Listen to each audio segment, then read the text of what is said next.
તો અમરેલી જિલ્લાના Bagasara police station ખાતે વાર્ષિક ઇન્સ્પેક્શન અને શાંતિ સમિતિની બેઠકનું આયોજન કરવામાં આવ્યું હતું. ધારી ડિવિઝનના જયવીર ગઢવીના અધ્યક્ષસ્થાને યોજાયેલા કાર્યક્રમમાં પોલીસ સ્ટેશનની છેલ્લા 1 વર્ષની કાયદો વ્યવસ્થા અને ગુનાખોરી સંબંધિત કામગીરીની સમીક્ષા કરવામાં આવી હતી. ઇન્સ્પેક્શન બાદ સ્થાનિક આગેવાનો સાથે શાંતિ સમિતિની બેઠક યોજાઈ હતી.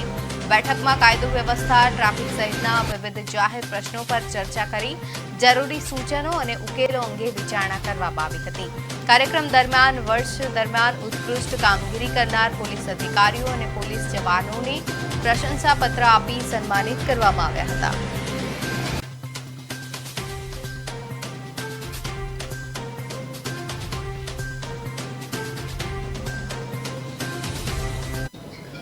આજરોજ બગસરા પોલીસ સ્ટેશનનું વાર્ષિક ઇન્સ્પેક્શન રાખવામાં આવેલું હતું, જે અંતર્ગત બગસરા પોલીસ સ્ટેશનના તમામ સ્ટાફ છે એમના સીટ રિમાર્ક્સ, એ સાથે છેલ્લા 1 વર્ષની દરમિયાન કાયદો વ્યવસ્થાના પ્રશ્નો, એની સાથે જે ઘટેલા ક્રાઇમ્સ છે એમનું ઇન્વેસ્ટિગેશન ડિટેક્શન છે તેની ચર્ચા કરવામાં આવેલી હતી.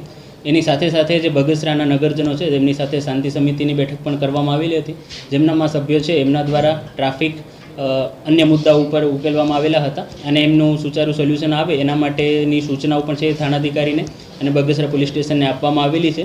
અને અમને ખાતરી છે કે જનતા દ્વારા જે પણ પ્રશ્નો ઉપાડવામાં આવેલા છે એમનું ખૂબ સારી રીતના અમે પાલન